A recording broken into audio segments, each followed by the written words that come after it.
Hey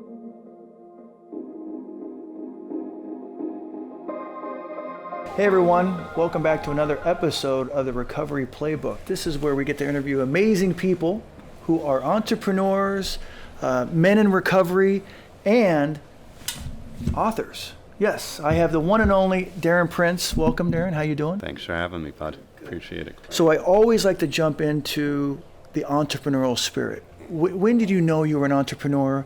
Were you the kid who had a bike, a paper route?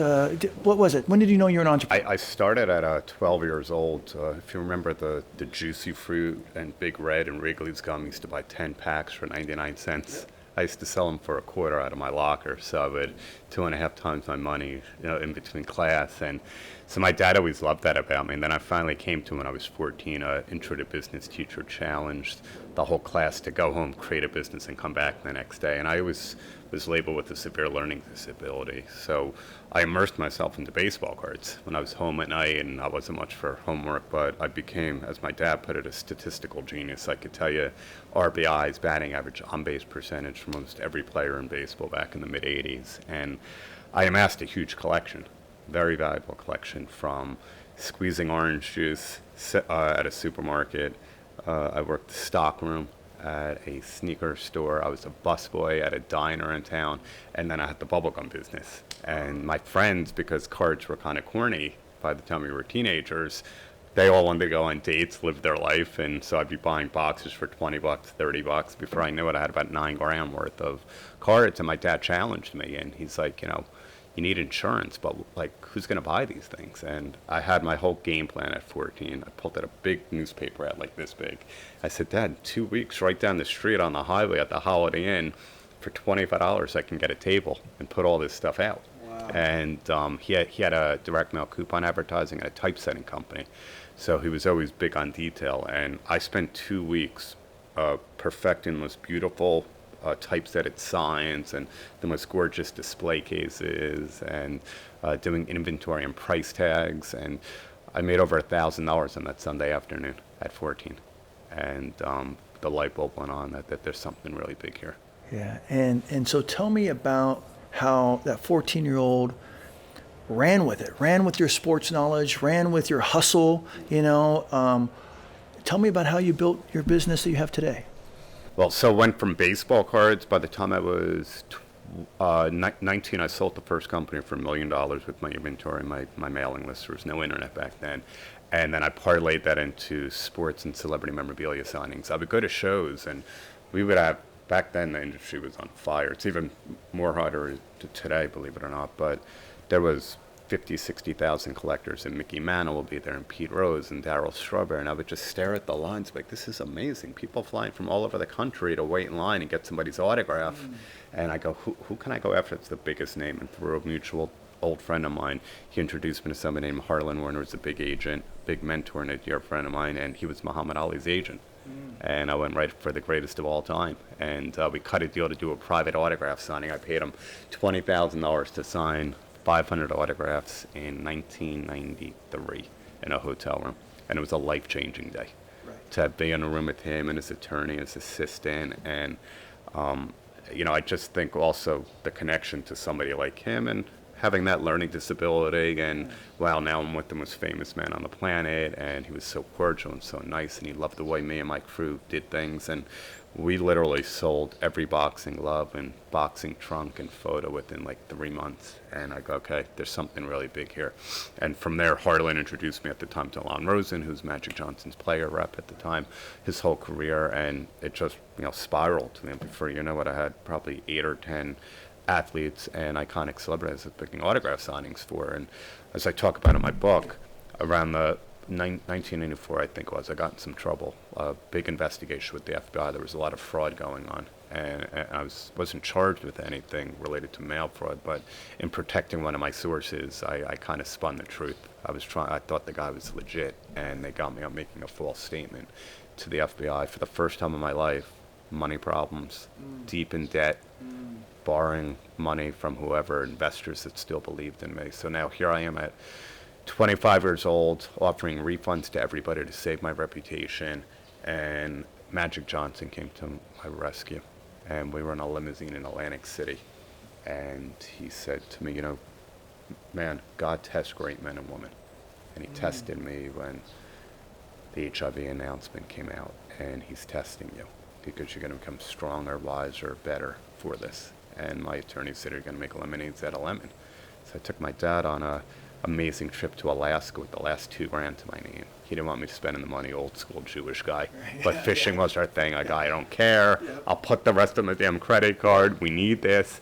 And that trip is what indirectly started Prince Marketing, because we were on this incredible stream lake with bald eagles and mooses. It was heaven. And he looks at me and goes, so what's your next move? What are you going to do? He goes, you're going to get back into the industry? I go, no, Dad, you know what? There's so many damn haters. People want to see you up here, and then they want to see you down here. And I'm at the point where I can't fight them.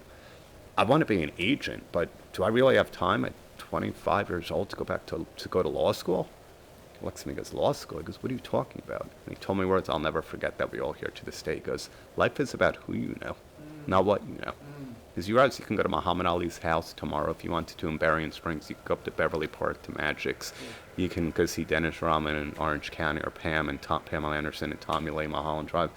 Chevy Chase up in Westchester, because these are some of the most iconic names in the world. There's not an entertainment lawyer on the planet that wouldn't want to work for them. I said, well, who do I speak to? Because I was so nervous and unconfident with myself. I was in this, situation of adversity that I never experienced. And he goes, talk to Magic. He was your second guy after Ali, and you're closer with him, I think, than anybody right now. And then the conversation happened 3 weeks later. I was in a hotel room with him in Detroit, and sat down and said to me, so almost like my dad did, what's your next move? How you doing? Are you holding up okay? I was like, yeah, little by little, we're coming out of it. And I go, no, Urban, I wanted to ask you. I call him by his real name. I said, Urban, I want to be an agent. And I think I can do it. I really think I can work on the big stuff. I got that hustle. I've got that wherewithal. I'm a people person. I'm going to do the endorsements, commercials, licensing. I'm like this excited little kid. And he goes, okay. He goes, take a deep breath. He goes, you need a big first client. He goes, do you have any idea who you're going to go after? And I was so freaking nervous. The hands are sweating. I was like, I got to say it. I got to tell one moment in life that it could have been that little bleep where things would have gone wrong if I didn't take that chance. And I'm looking down. I'm like, I'd like it to be you. And he goes, look at me. And I look up. He's got that big smile. And he goes, that magical $1 billion smile. And he looks at me. He goes, you better get yourself a good entertainment lawyer. He goes, because I'm going to give you 2 years to represent me.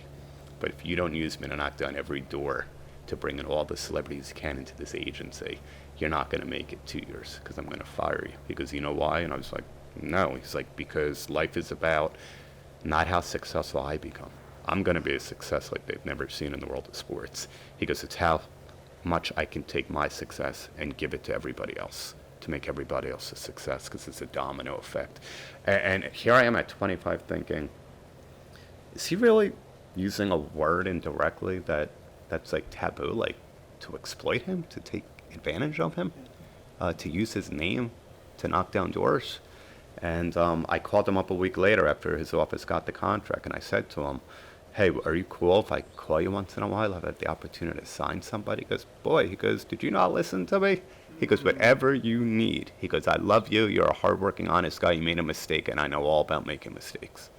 And he goes, but we're going to turn this around. And I mean, literally over the years, it was just unbelievable. I remember getting Evel Knievel on the phone with him one time. Wow. He was with Dave Winfield and Maui and the family, and Evel didn't know who the heck I was, and he wasn't an internet guy, and I had a big slot machine endorsement deal for him at Golden Palace, and loved Joe Frazier, loved Ali. They were dear friends of his. When I mentioned Magic, he lit up like a Christmas tree, because you know what, Darren?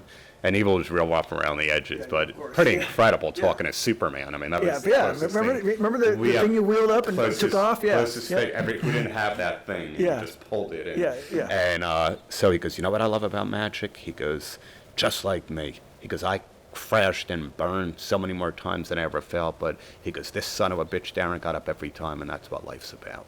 He goes, and Magic could have taken that situation. He goes, but God bless him for all he does to the community, to small businesses, to employees. He goes, I'd love to shake that man's hand. So I go, Evel, can you hold on 1 second? Because now I'm like, I got to do this. And I hit conference, I call up, and Magic doesn't always pick up on the first ring a lot of times because the voicemails are very very busy individual, and I told him he was on vacation in a relaxed mood. I go, Urban, I'm so sorry for bothering you. I have Evil Knievel on the other line. I'm about to get this slot machine deal for him, and it would really help for him to know how legit I am. He goes, oh, man. He goes, I love that guy. Conference me in. And so now I'm listening to 20 minutes of this talk. Between Evil Knievel and Magic Johnson, who are just legends. Legends. And Magic's almost like this with Evil, being like, Evil, if I'm ever in that area in Clearwater, he goes, I would love to come to the house and sit down with you because I'm about mindset. We all have certain physical attributes and gifts. He goes, but to get your mind into a place, because I remember like a kid and seeing you crash and burn and in the hospital, but how did you get back on that bike? How did you, it's almost like, he goes, is it like a boxer suffering a brutal knockout? He goes, I think what you dealt with, and yeah, it was just like an ass-kissing fest of respect for 20 minutes, and Magic, buried it at the end, and he goes, and by the way, you got my man on the phone right now. You ain't gonna find nobody better, nobody more hardworking. He's got a beautiful family, and 2 days later, I was on a plane, and I met him in Butte, Montana, where he was from. And we went out for a bunch of beers, and I had a great time, and I signed the contract, and I'd fought, but the last 5.5, 6 years of Evil's life, I was with him. Beautiful. God, I love those kind of stories, how things begin. So speaking of how things begin, this name of the podcast is the Recovery Playbook. Yep. And so obviously it's a playbook, right? Yep. And so what I want to ask you is, as a man who's in recovery, and you're out there, you're definitely, you're doing speeches and panels and writing books, and obviously it says it right here, we're going to talk about this in a minute, but walk me through your rock bottom and what your playbook was for that first year in your recovery. Okay, so my rock bottom was after 24 years of hell with my opiate addiction. I dabbled with everything else. When I became an agent at 25, I started understanding what morality clauses were with these celebrities. So I was like, oof, I can't go near the coke or the ecstasy or the hard stuff anymore. I can't be drinking and driving. And I legitimately, just from being on and off steroids, that was another addiction, developed tremendous sciatica. And being a master salesman and bullshitter back then and lying to everybody, I played it to the hill with every doctor I could in every state. And, luck, I would get Joe Frazier on the phone, or Hulk would send something signed, and how could this guy have a problem? He's my favorite patient. And back then it wasn't as controlled. I needed 100 Percocets. They call it right in. Sometimes it was in a different state. They overnight a triplicate and oxys, whatever it was. So to me, it was the best of both worlds, because honestly, for 7 or 8 years, and I say this when I speak, that, what was once living to use turned out to using to live. And like you and like anybody else in recovery, we don't know when that point turned. But I know the feeling I had at 14 when I tried Demerol at sleepaway camp was something I needed in my life every day. 24 years of chasing that feeling until July 1st came of 2008, and my uncle and his then girlfriend were visiting my mom in New Jersey. They're from Miami. They were both in recovery, both still in recovery, thank God. And I had no idea they were coming to town.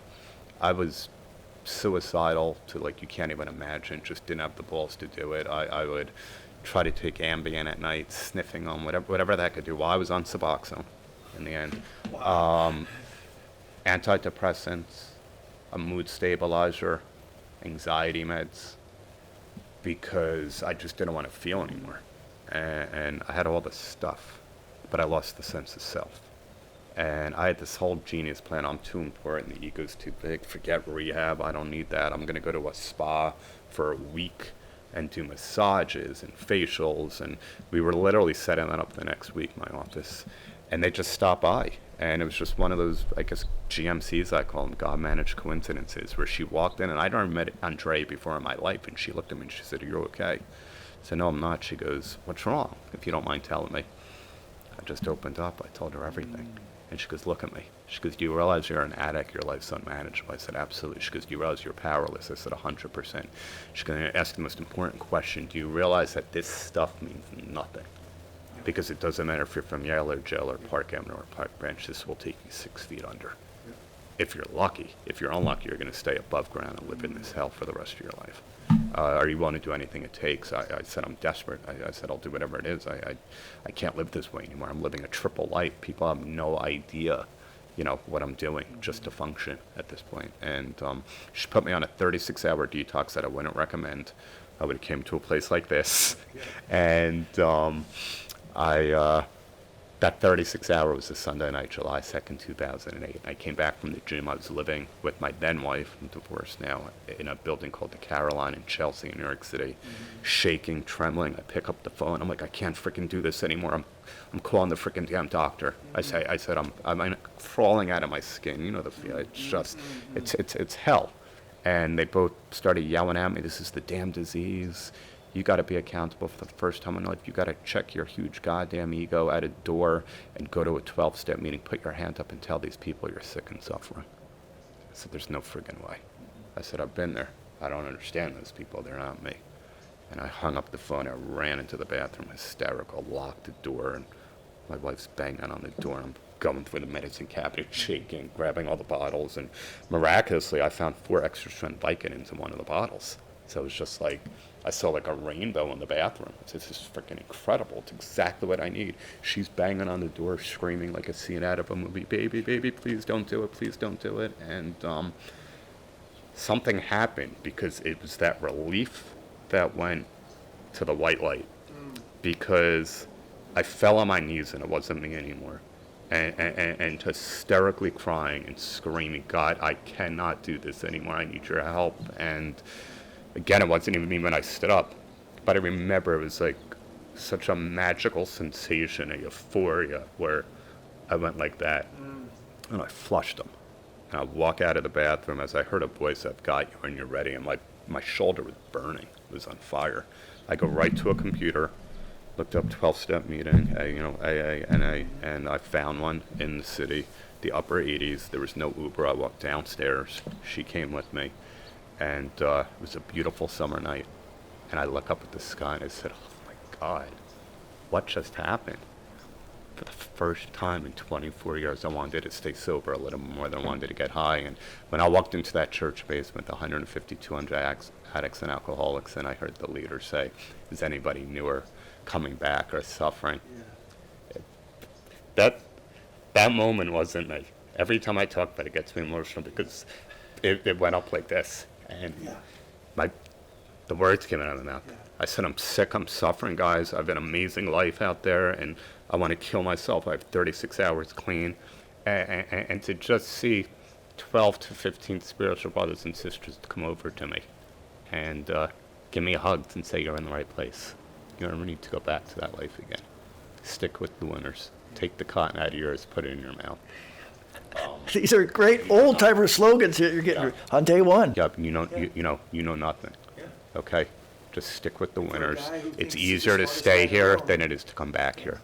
And I was just a sponge. Yeah. And within 15 minutes, somebody said something that I just start bawling. And it was like, I saw that rainbow in the room, and I was like, I felt a part of something for the first time in my life in that room. Nothing to do with Muhammad Ali or Joe Frazier, Chevy Chase, Pamela Anderson, Hulk Hogan. None of my clients been anything. This was life and death. And I was given the gift of desperation on July 2nd, 2008. And then slowly, when you get this, you get the power of choice back into your life. Yeah. And when I had the power of choice, and I started giving this gift away, hope and recovery began. Beautiful, Darren. Yeah. Beautiful. So I want to stick with the recovery part for just a second, because with our other guest and sort of just the times we live in, there's 3 words that come up a lot. I'm going to feed you them, and I just want to get your answers. Resentment. I don't have any. 0. How do you get out of resentment? Man, I've got issues with clients all the time, deals that go south, corporations that try, certain, shady things. I've got people in my life every day, hurt people. I've got haters all the time from the success that we've accomplished professionally and personally. I've got a lot of people that are still struggling out there. And, I wrote a book for money. You know how many of these I've given away for free? And I'll still do it. Anybody listening, I'll send out 500 hardcover copies tomorrow. This wasn't about money. This was to heal my soul and to show other people that it's possible. So there's no place for resentment. If I have it, it's a very short period of time. Got it. Okay, real quick. Shame. I don't have it. I embrace it all, man. I'm so happy everything worked out the exact way it did. There's no shame, no resentment. Forgiveness. Forgiveness, we have to stay on the recovery path. You got to learn to forgive, because even if the other people, the other party isn't sorry, we heal within ourselves and we release holding on to that resentment. Okay. So let's talk about this. Tell me about this book. How did you come to the place? Tell me when you go, I got a book in me. I got a book in me. And then actually taking the steps to write this book. So my dad passed away in February 15, 2017. He wanted me to write a business book for years about my experience with Muhammad Ali and Joe Frazier and getting them together the night before the All-Star game in 2002. And I never found a hook because, he passed away. I was 8.5 years sober. And that was by far his proudest accomplishment, that he got to see his son get his life back together. But again, this is an ego-crushing fellowship. The super agent crap. That's. I work for people that have accomplished extraordinary things. I'm nobody special. I want people to know I'm a degenerate drug addict looking to give this gift away one day at a time, and has only done one thing perfect for 12 plus years, and that's not pick up a substance. And about a month after he passed away, I got a call from Turning Point, which is New Jersey's largest drug and alcohol rehab, and they wanted to honor me and speak in front of 800 people for the first annual Hope and Recovery Award. I said yes, and I bet a lot of my clients there over the years to raise money, and I knew nothing about speaking. Yeah. But I was engaged at the time to Priscilla, who you met, my amazing ex-fiance, who is very close. We were just together last night, and she's like, you better get a speech coach. She goes, I don't know if you can wing this one. And she goes, it's not a meeting. I was like, but you're right. And I researched it, and I worked my butt off for 6 months, the way my clients did when they trained to become world champs. And I got up there, and it just wasn't me. I was in some zone, and standing ovation after an 18-minute presentation, and there were dozens and dozens of people, and just there was a fire inside of me. And 2 days later, Dr. Oz personally called the rehab. That one of his producers follows me on Facebook. They saw my Facebook Live speech. I got booked. I was in the city with Priscilla that night to go on Dr. Oz, and 2 days after that, Rona Graff, who's the now President Trump's executive assistant for many years, I worked with her for Celebrity Apprentice. I had clients on there. She called me and said she was so mesmerized by my speech, and God bless for telling the story so openly. Would I be interested in helping the Trump administration with their opiate crisis? It's up at the White House 3 days later. So as I'm coming back, I'm on Instagram, and I'm in the middle of my book tour. I'm at book junket speaking at high schools, and Chris Cuomo and all the press I was doing. And I'm on Instagram, and I bump into this Anna David girl that said, somebody I should know. So I message her, and I go, wow, she spoke on stage with Tony Robbins.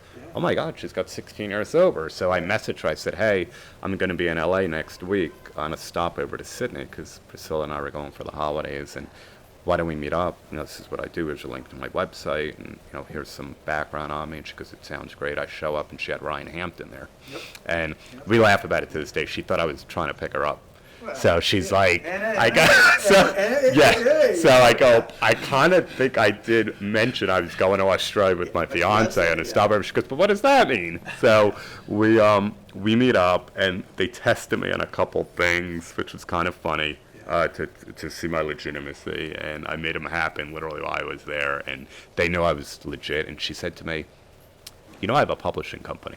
She goes, you ever thought about writing a book? I was like, it's so bizarre you said this. My dad always wanted me to. She goes, no, you have a passionate way of talking about it that's so real, so authentic, that I think the angle is take people to be a fly on the wall of this crazy super agent life, while dying in the hell of addiction, but coming out of it. And showing people that hope and recovery exists. That's it. That's it. And Kristen McGinnis was my writer who, wrote this masterpiece, because it wasn't me. And within 2 weeks, it became an international bestseller in 4 countries. They sold over 9,000 copies, which is just, from what Anna told me, is just a ridiculous amount for your Not bad for a kid with a learning disability. Yeah. Yep.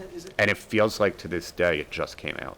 Because all the interviews I do. Oh yeah, it's still hot. People are still talking about this. Yeah, it was just released, and for sure. The Thriller Manila anniversary, Ali Frazier, was October 1st, and my boys from Dazin, Barack and AK, they put me on a big feature on Dazin, and they love talking about the book because they're like, we're all affected by it. So a couple more questions, and we'll wind down. Routine. I think anybody who has success has a routine. Tell me what your routine is. I'm usually in bed by 10. Okay. Wake up in the morning, eat breakfast, walk my dog.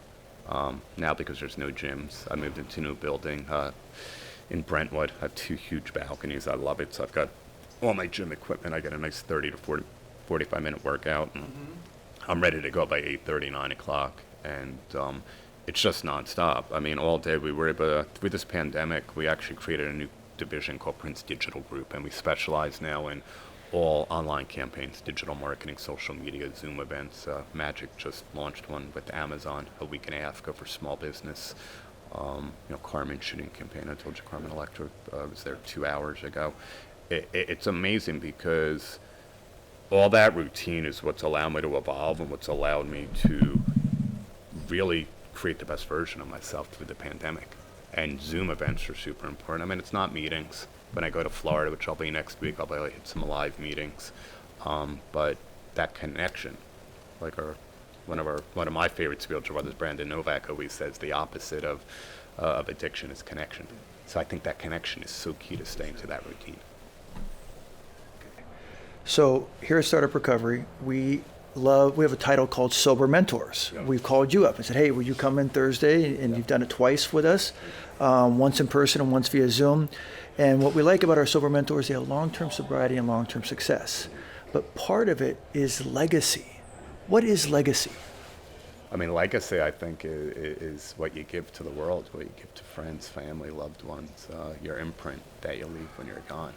And it's not about taking, it's about what you can give.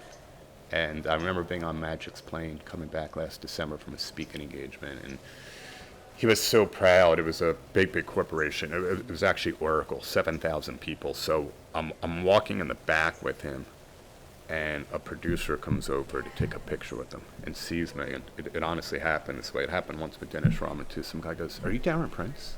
Because, bro, I got to shake your hand. I bought your book for my brother. He's been sober for 60 days. He's been going to meetings. You inspired him. 6 days. 60. He just celebrated 2 months sober.